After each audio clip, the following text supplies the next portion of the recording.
오늘 우리에게 주신 하나님 말씀은 예레미야 37장 11절에서 15절까지입니다.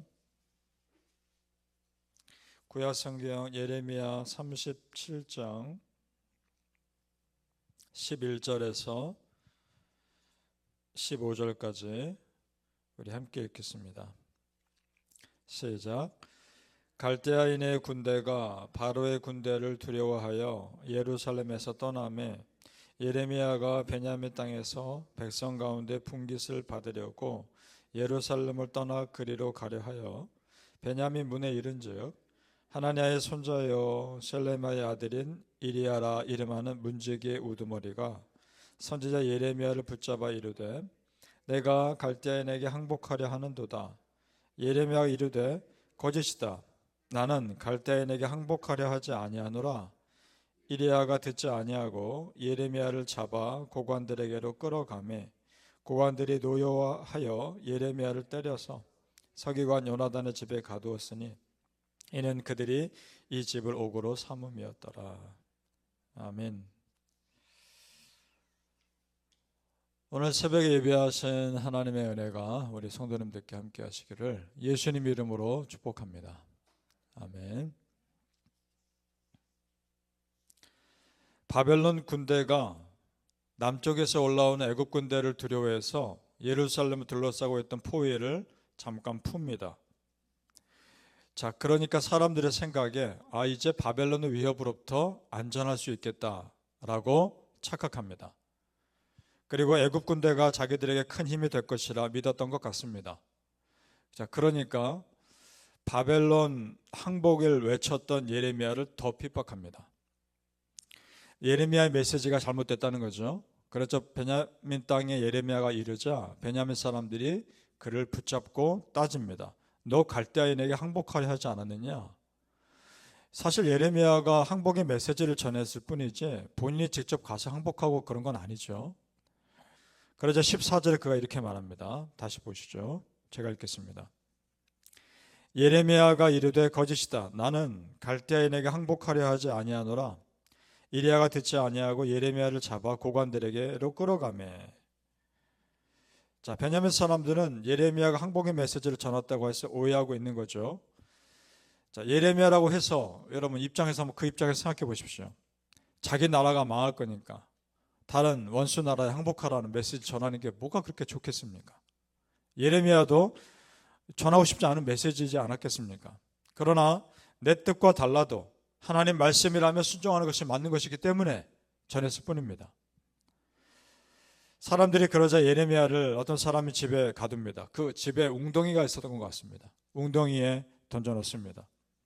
여기서 참 놀라운 것은 어느 한 사람도 예레미야 편에서 얘기하는 사람이 없다는 겁니다. 어느 한 사람도.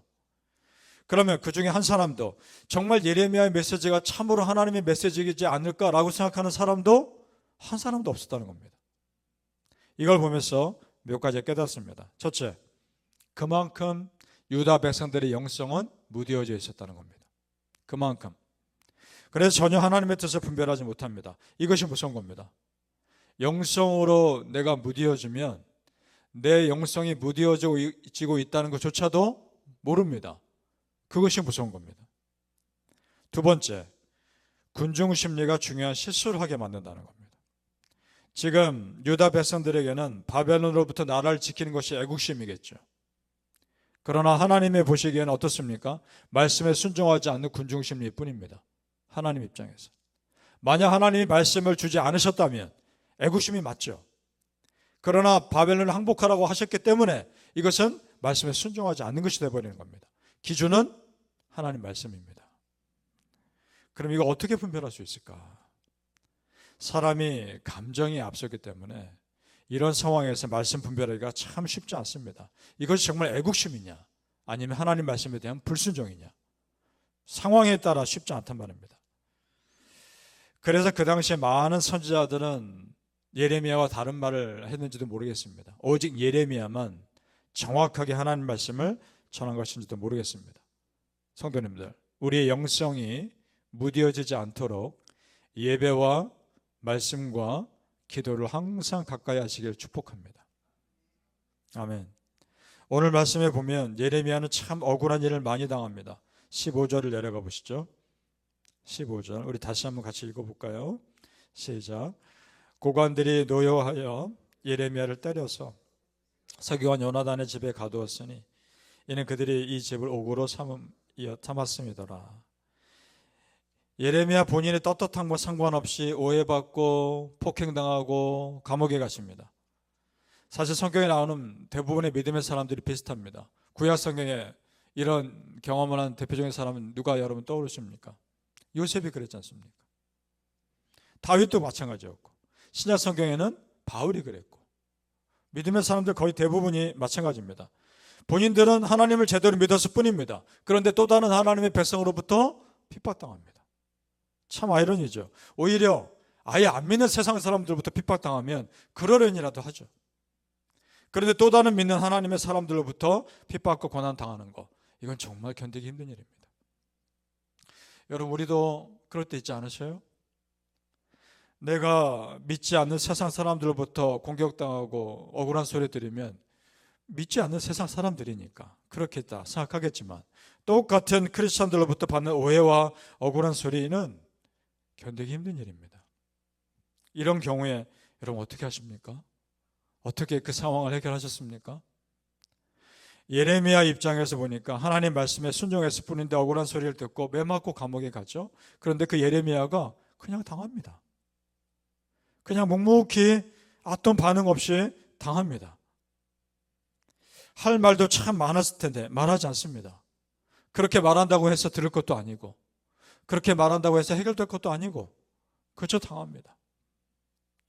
바라기는 성도님들, 하나님 믿다가 억울한 일 당하실 때, 그때는 하나님께서 풀어가심을 믿고 다 맡기시기를 예수님 이름으로 축복합니다. 아멘. 그저 묵묵히 당하고 있는 예레미야에게 뜻밖의 도움의 손길이 생깁니다. 그 사람은 바로 시드기야 왕입니다. 전혀 도움도 줄 것 같지 않은 왕이 예레미야를 도와줍니다. 16절, 17절을 같이 읽어볼까요? 16절에서 17절입니다. 시작. 예레미야가 뚜껑 씌운 웅덩이에 들어간 지 여러 날 만에 시드기야 왕이 사람을 보내어 그를 이끌어내고 왕궁에서 그에게 비밀이 물어 이르되 여호와께로부터 받은 말씀이 있느냐? 예레미야가 대답하되 있나이다. 또 이르되 왕이 바벨론의 왕의 손에 넘겨지리이다. 며칠 동안 웅덩이에 갇혀 있었던 것 같습니다. 얼마나 힘들었을까요? 단순히 육체적인 고통만 있어서가 아니라 마음의 고통이 있었을 겁니다. 소망이 없으니까. 지금 자기는 말씀에 순종했을 뿐입니다. 그런데 지금 이런 억울한 상황을 당하고 있는 거죠. 그러니까 하나님 향한 절대 신뢰가 없으면 도저히 견디기 힘든 상황이었을 겁니다. 그리고 그 언제 웅덩이에서 빠져나올지도 모르는 상황이죠. 마치 요셉이 애굽에서 억울하게 감옥에 갇히고 언제 그 상황에서 풀려날지 모르는 것과 같은 상황인 거죠. 여러분, 사람이요, 고통 중에 있어도 고통의 끝이 보이면 견딜 힘이 생깁니다. 그런데 끝없는 고통이라 생각되면 소망을 못 찾는 겁니다. 예레미야 그랬을 겁니다. 바로 그때 시드기야 왕이 그를 끌어냅니다. 생각도 못했던 사람이. 그래서 그에게 묻습니다. 어떻게 새로운 메시지 받은 거 없느냐? 그 말은 무슨 말이냐면 유다 나라에 대해서 하나님이 더 좀 좋은 얘기 해주신 거 없느냐? 이거 물어보는 겁니다. 여전히 그는 듣고 싶은 것만 듣고 싶어 하는 겁니다. 자, 성도님들, 듣고 싶은 메시지만 우리가 들을 것이 아니라 이미 선포된 말씀에 순종하는 것이 맞는 겁니다. 믿습니까? 이미 이 성경 66권을 통해 우리에게 주신 메시지만 해도 충분히 많습니다. 그 말씀에 순종하는 것이 맞는 겁니다. 순종하는 자에게 그 다음 메시지 주시는 겁니다. 믿습니까? 시드기야 왕에게 예레미야 메시지는 참 실망스러운 것이지만 하나님은 그 시드기야를 통해 예레미야를 건져주십니다. 뜻밖의 도움이죠? 하나님이 건져주신 겁니다. 21절 말씀 우리 같이 읽어보죠. 21절입니다. 시작. 이에 시드기야 왕이 명령하여 예레미야를 감옥들에 두고 떡 만드는 자의 거리에서 매일 떡 한 개씩 그에게 주게 하매 성중에 떡이 떨어질 때까지 이르니라. 예레미야가 감옥들에 머무니라. 아멘. 웅덩이에 갇혀있는 상황보다는 훨씬 더 나은 상황이죠. 떡 한 조각이라고 그래서 이 사람이 이 떡 가지고 어떻게 살까 생각할지 모르겠지만 그 지역의 떡은 굉장히 큰 떡입니다. 그거 가지고 하루를 먹고 살 수 있었겠죠. 그리고 오히려 그곳에 있는 것이 죽음의 위협으로부터 보호받을 수 있는 더 안전한 길이기도 했습니다. 하나님의 일하심은 참 놀랍습니다.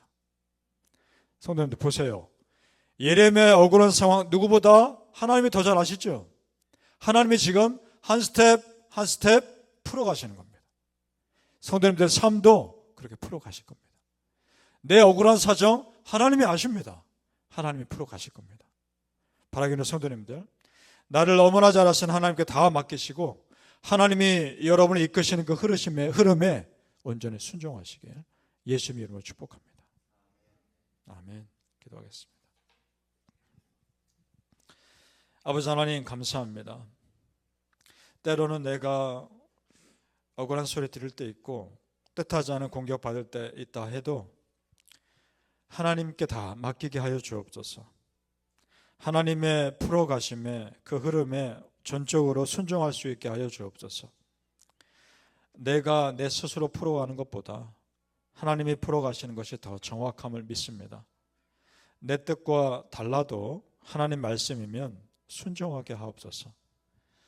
전혀 다른 무언가를 바라기보다 이미 주신 말씀에 먼저 순종했을 때 또 다른 내 삶의 메시지를 주실 줄로 믿습니다.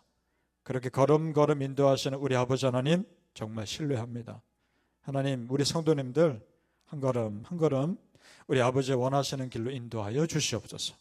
감사하며 예수님의 이름으로 기도합니다. 아멘.